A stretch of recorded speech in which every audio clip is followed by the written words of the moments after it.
Welcome to the Kelly Counts Macros podcast. I'm your host, Kelly Mazdi, and today we will talk about how those pesky bites add up and solutions so that you're not ruining your results.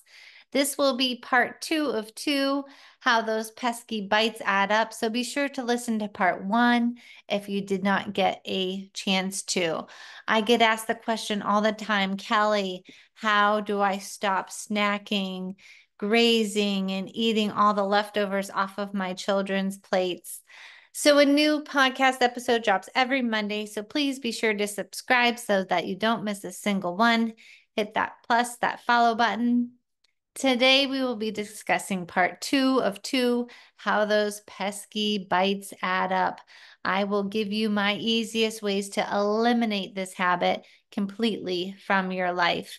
This week inside of the Kelly Counts Macros Clubhouse membership, I made the protein pizza crust. It was on the meal plan for us in our house this week. It has 111 grams of protein if you ate the whole pizza. Perfect for a day when you are drinking high noon, the rest of the day by the pool, and need to get your protein in. All the Clubhouse members love the recipes. This recipe is beyond easy. It is simple, protein packed, and it crushes the pizza cravings. Right now, my Clubhouse members are using my clickable recipes so that the yummy recipes shoot right into the app. They're always family friendly. Kids are begging for more, and they are always easy for meal prep and make yummy leftovers for another meal. The recipes are clickable inside of the Kelly Counts Macros Clubhouse, so it shoots right into the app. Another reason why I love the My Macros Plus app. You make the recipe, decide on your portion size, feed your people, and you're done. Always family-friendly meals and desserts inside of the monthly membership. Before we get into today's episode, I want to read you a 5-star review of the podcast. Farley 672-888-28273-673. KKM. Great tips for weight loss and sustainable lifestyle. Kelly is a great coach who provides wonderful support, helpful guides, and awesome tips for weight loss. The key is how it translates to a sustainable lifestyle in which you're not depriving yourself of things you love. She tells it like it is and keeps it simple. Thank you, Farley. Healthy eating habits are the only way it's sustainable. The way I coach is simple. It's easy to understand because that is what busy people need. So thank you so much for this review. By providing a review, it helps me help more people. What I see a lot of parents doing and a lot of people doing is mindlessly going to the pantry. So it's a problem. They're a pantry grabber. The pantry grabber's habit involves mindlessly snacking on items like 2 Oreos or a handful of Goldfish crackers when walking into the pantry. So this is mindless eating. It's unconscious snacking. Often these snacks are consumed without much thought or awareness, and it leads to mindless eating. This means that the calories consumed from these snacks can quickly add up without you realizing it. And it also is emotional eating. People may grab snacks out of boredom, stress, or habit rather than being hungry, which can result in consuming extra calories. So it's a portion control issue. So there's no measuring, there's no weighing. So without portion control, it's easy to overeat. A few Oreos or Goldfish might seem harmless individually, but when done repeatedly throughout the day, they contribute to excessive calorie intake. Frequent snacking. Regularly grabbing snacks like these can lead to consuming large amounts of food, contributing to weight gain and poor habits, poor dietary habits.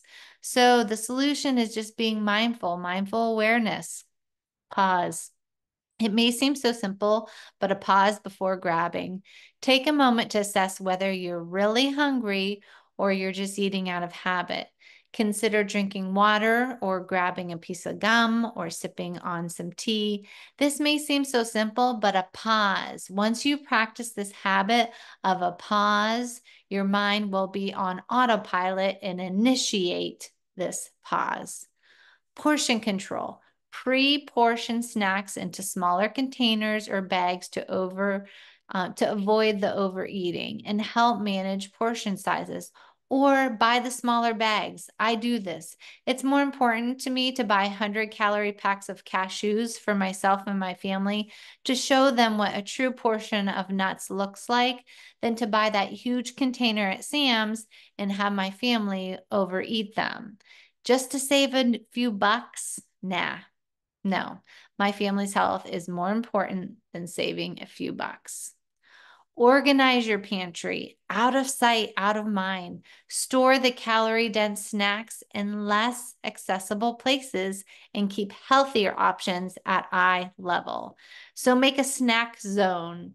Designate specific areas of your pantry for healthy snacks, making them more convenient to grab. Make a snack zone. This can be a game changer. I know that your pantry needs to be organized anyway, so what a perfect chore for a rainy summer day. Problem: working from home and the fridge is accessible and it's leading to weight gain. Working from home often means that the kitchen and especially the fridge is always within easy reach. So this constant access can contribute to unhealthy habits and weight gain. So not only are you sitting, that's a whole other issue I discussed on a previous episode. So go back and check that one out. I did that one on July 1st, and that was called How to Get in 10,000 Steps Easily While Working a Desk Job. So go back and take a look at that. So it's the disruption of meal patterns. It's irregular eating. The convenience of having food nearby can disrupt regular meal patterns, leading to irregular eating times and potential overeating. Skipping meals. The temptation to snack throughout the day might result in skipping proper meals, leading to imbalanced nutrition and potential weight gain. So the solution: the disruption of these meal patterns. The convenience of having the food nearby can disrupt. And the skipping of the meals. How I have my private clients combat this is I have my private clients pack their lunch even though they're at home. They place it in the fridge, it is pre-tracked, and it's ready to consume. I also have them place a plan in place for eating. Pick out times that aren't irregular and eat at normal times, and this will reduce the potential for overeating. Another problem: standing around a smorgasbord at events and picking calorie-dense foods. At events, at parties, at picnics, it's common to find yourself standing around a whole table full of food, making it easy to indulge in calorie-dense, yummy foods. You're chatting with your friends, you're mindlessly eating and drinking, sipping on wine, and eating off the charcuterie board, while meanwhile, you are telling these friends how you cannot lose weight, even though you barely eat anything. So there's wine plus cheese, crackers, nuts, salami, grapes may be equal to the meal you're about to eat. Social pressure. So social eating. Being in a social setting can lead to eating more to fit in or to keep busy, even if you're not actually hungry. Some find it rude or uncomfortable to not constantly be eating or drinking at events, and it's a comfort thing for them. The food temptation, the variety of appealing calorie-dense foods can make it challenging to resist the overindulging, especially when surrounded by others doing the same thing. So the overeating, the constant grazing, the standing in the grazing from a smorgasbord can lead to continuous, unplanned eating, which increases overall calorie intake. Are you a grazer? Does this resonate with you? So the solution is use a plate. If possible, use a plate instead of eating directly from the buffet. This helps control portion sizes and encourages more deliberate eating.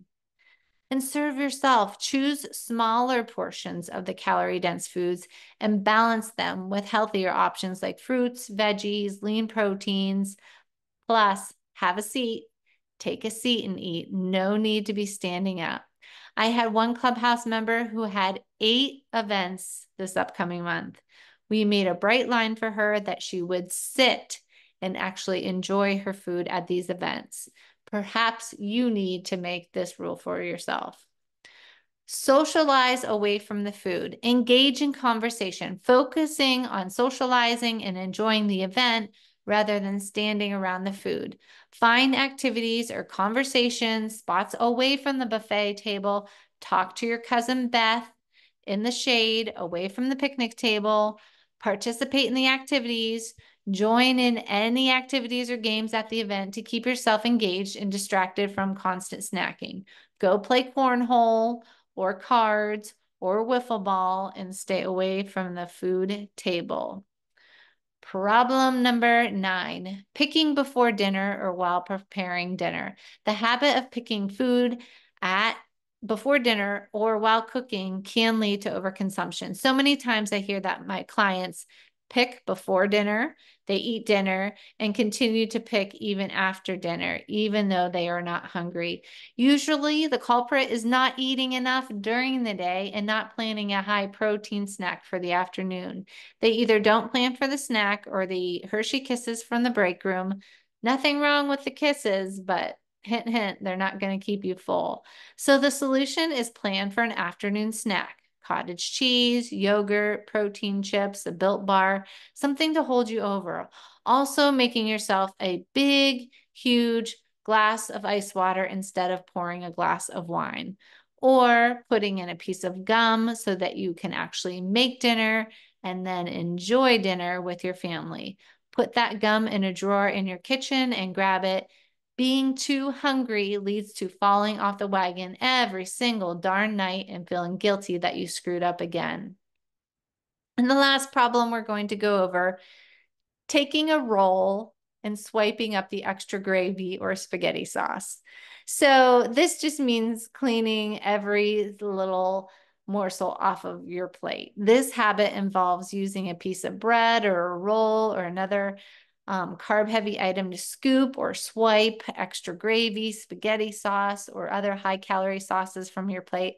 This is after you've consumed a roll or more, enjoyed your pasta, your potatoes, those extra calories. The bread and the rolls are typically higher in calories, and then adding the extra sauce to them increases the calorie count even more. So this just can lead to unintentional surplus of calories in your meal when your belly is already full. So of course, the high calorie sauces and gravies are often high in calories, and then using the bread to scoop them up obviously compounds your caloric intake.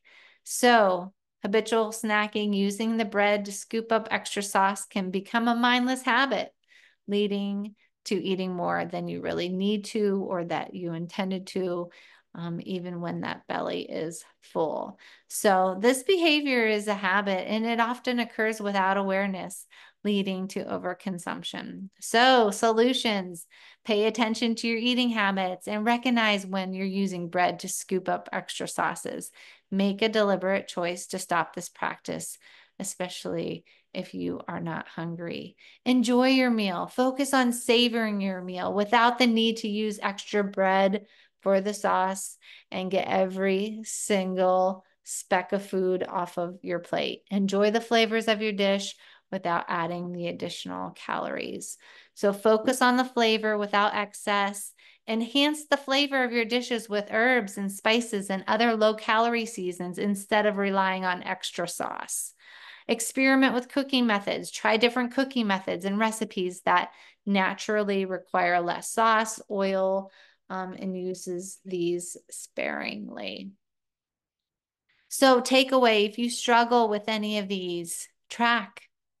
Use a tracking app. Use My Macros Plus app. You bite it, you write it. This does not mean that you have to track forever, but the tracking is the training wheels, and these will form and help and teach you new habits. I get asked this all the time. Do you track anymore? Do I track anymore? Does Kelly Counts Macros track anymore? I do not. Only when I cut, which is usually once a year. But I can say without a doubt, tracking stopped me from eating my young children's leftovers. Thank you all for tuning in. I would love for everyone to share this episode and tag me on my social media so that I can say thanks. Also, leaving a 5-star review on the podcast helps me help more people. Who knows, maybe you will even hear your review on here. It's time to get out of your own way and out of your own head. The September Shred waitlist, the link will be in the show notes. It's coming fast. September will be here before you know it. You deserve to feel better in your own skin. If you aren't already in my free Facebook community, it is called Kelly Counts Macros, counts with a K. Everyone is welcome. If you have questions, ask in there and tag me so that you stay in the know and expedite your fat loss goals. That wraps up this episode of Kelly Counts Macros. Don't forget to go back to part 1 if you did not listen to how to lose how those pesky bites add up. Go back and listen to part 1. Now go out, keep it simple, and remember, you're always doing better than you think you are.